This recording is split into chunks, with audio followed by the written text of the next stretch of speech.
Hello friends, आप लोग कैसे हैं। आई होप आप लोग अच्छे होंगे। तो फ्रेंड्स, आज ये क्लास नंबर 3 है एसएसटी जियोग्राफी की। इससे पहले हमने 2 क्लास ऑलरेडी बना दिया है, प्लीज़ जाकर आप उसको देख लीजिए।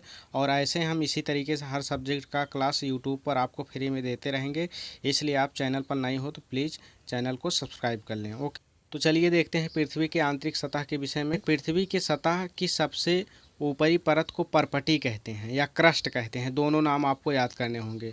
पृथ्वी की सबसे ऊपरी सतह को क्या कहते हैं, क्रस्ट या परपटी कहते हैं। यह सबसे क्या है, पतली है। और यह महाद्वीपीय सतह में 35 किलोमीटर एवं समुद्री सतह में 5 किलोमीटर तक है। तो इसकी 0 से 35 किलोमीटर तक लंबाई है, कहाँ, महाद्वीपीय सतह में, और समुद्री सतह में 0 से 5 किलोमीटर तक। ठीक है, तो हमारी जो है सबसे ऊपरी परत है उसका नाम परपटी या क्रस्ट है, और इसकी लंबाई अगर देखें तो 0 से 35 किलोमीटर और समुद्री सतह पर 0 से 5 किलोमीटर। अब बात करते हैं कि यह परत किन तत्वों से मिलकर बनी है। तो चलिए देख लेते हैं। हमारी यह परत जो होती है, इस परत का नाम है सियाल, और सियाल में ही दोनों तत्व छिपे हैं। सियाल में ही दोनों तत्व कौन कौन से छिपे हैं, एक है सिलिका, एक है एल्युमिनियम, इन्हीं दोनों से मिलकर बना है सियाल। ओके, आई होप आप समझ गए होंगे। तो हमारी ऊपरी परत का जो नाम है भूपर्पटी या क्रस्ट, उसी को हम क्या बोलते हैं, सियाल। सियाल मतलब सिलिका और एल्युमिनियम से मिलकर बनी है। आई होप आप समझ गए होंगे। आगे बढ़ते हैं हम। अब अगली परत जो है महासागर की परपटी है, ओशियन क्रस्ट है। ओशियन क्रस्ट जो है हमारी, अगर इसकी बात करें तो यह सिलिका एवं मैग्नीशियम की बनी है, जिसे हम सीमा के नाम से भी जानते हैं। ठीक है, सीमा में ही छिपा है क्या, दो तत्व, जिसको सिलिका, सी से सिलिका और एम से मा से मैग्नीशियम, इन दो तत्वों से मिलकर जो है महासागर की परपटी बनी है। ठीक है, और इसको दूसरा नाम से क्या जानते हैं, मेंटल। तो पहला वाला क्रस्ट हो गया, दूसरा वाला मेंटल। और मेंटल किन तत्वों से मिलकर बना है, जो है सिलिका और मैग्नीशियम, सीमा से। ठीक है, सीमा से ही आप जान जाइए कि सिलिका और मैग्नीशियम। ठीक है, तो अगर हम आगे बात करें तो परपटी के ठीक नीचे मेंटल होता है, अभी हमने बताया, जो 2900 किलोमीटर की गहराई तक फैला होता है। इसकी सबसे आंतरिक परत क्रोड है, जिसकी त्रिज्या लगभग 3500 किलोमीटर है। यह मुख्यतः निकिल एवं लोहे की बनी होती है। इसे नीफे के नाम से भी जाना जाता है। तो हम देखिए आपको बड़े अच्छे शब्दों में समझा दें कि देखिए, पहली हो गई आपकी भू परपटी या क्रस्ट, जिसमें जो है जिसके कौन कौन से तत्व पाए जाते हैं, सियाल, सिलिका और एल्युमिनियम। दूसरी हो गई मेंटल, उसको कौन से तत्व पाए जाते हैं, सीमा, सीमा मतलब सिलिका और मैग्नीशियम। तीसरी जो आपकी परत है क्रोड। ठीक है, क्रोड सबसे जो है आंतरिक परत है, और इसमें जो तत्व पाए जाते हैं इसको हम नीफे के नाम से जानते हैं। मतलब नीफे, ना का मतलब निकेल और फेक मतलब फेरस, तो निकिल और फेरस से मिलकर ये बना है, तो इसलिए हमें इसको नीफे के भी नाम से जाना जाता है, जानते हैं। तो इस तरीके से 3 परतें हो गई। हमने 3 परतों के विषय में आपको बता दिया, कौन किसको किस नाम से जाना जाता है और किस किस तत्वों से मिलकर बनी है। ठीक है, तो चलिए अब हम आगे बढ़ते हैं। अब आगे अगर बात करें तो हमारे सामने क्या है, सैल, सैल या रॉक्स इसको बोलते हैं। रॉक्स मीन्स या कह सकते हैं चट्टान भी। ठीक है, तो इसके विषय में हमें चट्टानों के विषय में पढ़ना है, सैल के विषय में पढ़ना है। सैल का मतलब आप पत्थर भी समझ सकते हो, चट्टान भी समझ सकते हो, कुछ भी। ठीक है, तो पृथ्वी की परपटी अनेक प्रकार के शैलों से बनी है। परपटी अभी हमने आपको बताया कि पृथ्वी का जो 0 से 30 तक कह सकते हो किलोमीटर तक जो ऊपरी भाग है उसको क्या बोलते हैं, भूपरपटी या क्रस्ट। वो किससे बना है, जो है चट्टानों से। ठीक है, पृथ्वी की परपटी बनाने वाले खनिज पदार्थ के किसी भी प्राकृतिक पिंड को शैल कहते हैं। मतलब जो पृथ्वी का ऊपरी भाग बनाते हैं उस पिंड को क्या बोलते हैं, शैल या चट्टान कहते हैं। यहाँ पे देखिए मेंशन है, शैल या चट्टान खनिजों के मिश्रण से बना होता है।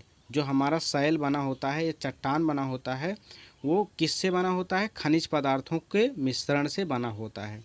ठीक है, अब जान लेते हैं कि शैल हमारे कितने प्रकार के होते हैं, मतलब चट्टान कितने प्रकार के होते हैं।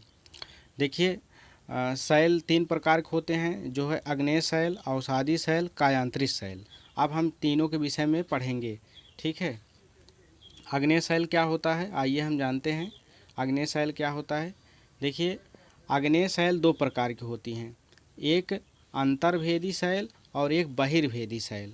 ठीक है, आग की तरह लाल द्रवित मैग्मा ही लावा होता है। ठीक है, जो आपने जो है ज्वालामुखी अगर पढ़ा हो तो उसमें पहले मैग्मा निकलता है अंदर से और वही मैग्मा लावा का रूप ले लेता है जब बाहर आता है। ठीक है, तो जो पृथ्वी के आंतरिक भाग से निकलकर सतह पर आता है, जब द्रवित लावा पृथ्वी की सतह पर आता है या तेज़ी से ठंडा होकर ठोस बन जाता है।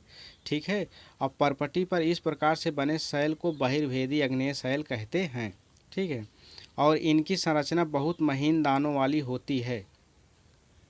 देखिए, अब हम आपको बड़े ही आसान शब्द में समझा देते हैं कि देखिए, जब आप ज्वालामुखी विस्फोट होता है तो उसमें से जो है मैग्मा बाहर आता है, तो उस मैग्मा को हम लावा बोल देते हैं। और वहीं लावा, ठीक है, जब धीरे धीरे ठंडा होता है तो वो क्या बन जाता है, चट्टान का रूप ले लेता है, जिसे हम, अब वो लावा बाहर बना है यानी चट्टान बाहर बना है तो उसको बहिर्भेदी शैल कह देंगे। और कुछ जो होता है लावा अंदर ही अंदर की तरफ फैल जाता है, जैसे मैग्मा जो है वो अंदर की तरफ फैल जाता है तो वो भी चट्टान का रूप ले लेता है, तो उसको हम क्या बोल देते हैं, अंतर्भेदी चट्टान। ठीक है, अंतर्भेदी शैल। अब आप समझ गए होंगे। अभी तक आप यही जानते होंगे कि जो शैल ज्वालामुखी विस्फोटन क्रिया होती है तो मलबा जो है ऊपर निकलता है, ऊपर भी निकलता है और अंदर भी फैल जाता है। तो ऊपर वाले को बहिर्भेदी कहते हैं और अंतर वाले को क्या बोलते हैं, अंतर्भेदी चट्टान कहते हैं। ठीक है, आई होप आप समझ गए होंगे। चलिए आगे देखते हैं। अभी हमने ये सब बता ही दिया अंतर्भेदी, आगे क्या दिया है कुछ पॉइंट देख लेते हैं। देखिए, जब ये चट्टानें बनती हैं तो इसमें अभी दिया है ग्रेनाइट। ग्रेनाइट ऐसे ही शैल का एक उदाहरण है। आपने ग्रेनाइट जो है धातु सुना होगा, तो ग्रेनाइट कैसा है, एक ऐसे ही शैल यानी इसी प्रक्रिया से बनता है। आग्नेय शैल की रचना भूगर्भ से निकलने वाले तत्वों एवं तरल पदार्थों के ठंडा होकर जमने के फलस्वरूप हुई है। ये तरल पदार्थ पृथ्वी के आंतरिक भागों में गर्म एवं पिघले हुए रूप में रहते हैं। ठीक है, जो तरल पदार्थ ऊपर निकलता है वो आंतरिक पृथ्वी के अंदर में गर्म रूप में पिघले हुए रूप में मिलता है। अब कह दो क्यों मिलता है पिघले हुए रूप, क्योंकि हमारी पृथ्वी अंदर से क्या है, गर्म है। तो वहाँ पे जितने भी तत्व पाए जाते हैं वो सब क्या है, जो है द्रव अवस्था में पाए जाते हैं। ठीक है, तो इन्हें जो द्रव अवस्था में पाए जाते हैं उसे क्या बोलते हैं, मैग्मा। और वही मैग्मा जब ऊपर आता है तो उसको क्या बोल देते हैं, लावा। ठीक है, तो जब यह मैग्मा पृथ्वी के धरातल पर पहुंचता है तो इसे क्या बोलते हैं, लावा। जैसे ग्रेनाइट, बेसाल्ट, गेब्रो और डायोराइट आग्नेय शैल के प्रमुख उदाहरण है। ये उदाहरण आपको बहुत बढ़िया से याद करने होंगे कि जो ग्रेनाइट, बेसाल्ट, गेब्रो और डायोराइट आग्नेय शैल के उदाहरण है। तो आपको पूछा जाएगा कि दे दिया जाएगा कि ये आग्नेय शैल निम्नलिखित में से कौन कौन से है, जिसमें 3 दे दिया जाएगा, एक नहीं रहेगा, तो आपको उसको छांटना पड़ेगा। ठीक है, तो चलिए आगे देखते हैं कि पृथ्वी की भूपर्पटी को 2/3 भाग आग्नेय शैलों से बना है। जो पृथ्वी का 2/3 भाग है वो किससे बना है, आग्नेय शैल से बना है। ठीक है, और आग्नेय चट्टानों को प्राथमिक चट्टानें भी कहते हैं। अब आपसे पूछा जाएगा कि प्राथमिक चट्टानें किसे कहते हैं, तो आप आसानी से बता सकते हो कि जो आग्नेय चट्टानें हैं उन्हीं को क्या बोला जाता है, प्राथमिक चट्टानें बोला जाता है, क्योंकि इन्हीं चट्टानों से अन्य चट्टानों का निर्माण होता है। ठीक है, चलिए, तो अभी तक हमने जो देखा वो आग्नेय चट्टान के विषय में देखा। अब पढ़ते हैं कि जो है परतदार शैल या अवसादी शैल, सेडिमेंट्री रॉक्स किसे कहते हैं। अब देखते हैं इसमें। आग्नेय शैल छोटे छोटे टुकड़ों में टूटकर या एक स्थान से दूसरे स्थान स्थानांतरित होकर अवसादी शैल का निर्माण करते हैं। तो अब आपसे कोई पूछे परतदार शैल कैसे बनता है, तो परतदार शैल जो बनता है, जो पहले आग्नेय शैल से चट्टानें बन चुकी हैं वहीं जब टूट टूट कर एक स्थान से दूसरे स्थान तक जो है जाती हैं और एक के ऊपर एक जमा हो जाती हैं, तो वहीं क्या है, परतदार शैल हो जाती हैं। ठीक है, इसमें दिया पृथ्वी के ऊपर 3/4 भाग में परतदार शैल पाई जाती है। अब लोयस का जमाव वायु निर्मित अवसादी चट्टान का सबसे प्रमुख उदाहरण है। आगे देखते हैं। हिमालय पर्वत जो भारत का पहरेदार कहलाता है, इसमें अवसादी चट्टानें पाई जाती हैं। तो हिमालय पर्वत में कौन सी चट्टानें पाई जाती हैं, अवसादी चट्टानें। ठीक है, बालू का पत्थर, स्लेट, चूना पत्थर, कोयला, खड़िया, मिट्टी आदि चट्टानें अवसादी चट्टान के उदाहरण है। देखिए, अवसादी चट्टान के कौन कौन से उदाहरण है, बालू का पत्थर जो हो गया, स्लेट हो गया, ठीक है, और चूना हो गया, चूना पत्थर हो गया, कोयला हो गया, खड़िया हो गया, ये सभी क्या हैं, अवसादी चट्टान के उदाहरण है। और अवसादी चट्टानों में खनिज तेल, कोयला, अन्य प्रकार के बहुमूल्य खनिज पाए जाते हैं। अब इसको बहुत ही इम्पोर्टेंट है आपके लिए कि जो अभी पूछा जाएगा आपसे कि अवसादी चट्टानों में क्या पाया जाता है, तो खनिज तेल, कोयला एवं अन्य प्रकार के बहुमूल्य जो है पाए जाते हैं। ठीक है। कई बार आपसे पूछा जाता है कि जो अवसाद मिलते हैं वो किस प्रकार के शैल में मिलते हैं, मतलब कि आग्नेय में, कि रूपांतरित में, कि अवसादी में। तो जो आपके अवसादी चट्टानें जो होती हैं ये आपके किस में मिलता है, अवसादी चट्टानों में। ठीक है। अब बात करते हैं आगे कि रूपांतरित शैल क्या है।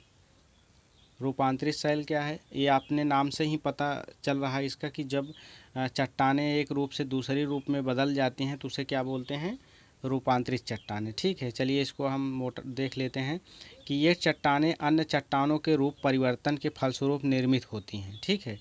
अवसादी शैल या आग्नेय शैल में जब दाब और ताप द्वारा परिवर्तन के फलस्वरूप रूपांतरित शैल का निर्माण होता है।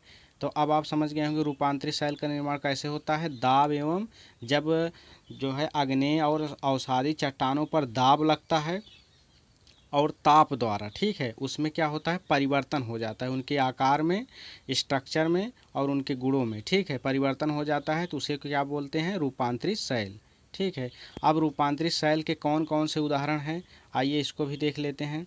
रूपांतरित शैल के जो उदाहरण हैं, ताप द्वारा शैल से जो है शैल से स्लेट बनता है और डोलोमाइट तथा खड़िया मिट्टी अत्यधिक ताप के कारण जो है संगमरमर में बदल जाते हैं। तो अभी संगमरमर आपसे पूछा जाएगा किसका उदाहरण है, तो रूपांतरित चट्टान का। ठीक है, उदाहरण है।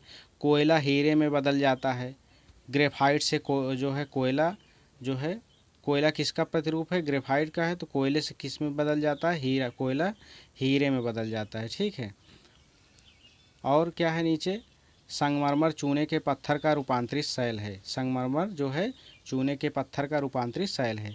तो इस तरीके से आपके जो है तीनों प्रकार के शैल हो गए। अब चलिए आगे हम देखते हैं। अब बात करते हैं अपर्दन की। अपर्दन क्या है, देखिए अपर्दन का मतलब होता है कि जो है कटाव, ठीक है, या किसी चीज़ का जो है क्षरण, ठीक है, उसी को क्या बोलते हैं, अपर्दन। जैसे मिट्टी अपर्दन होता है, यानी मिट्टी का कटना। ठीक है।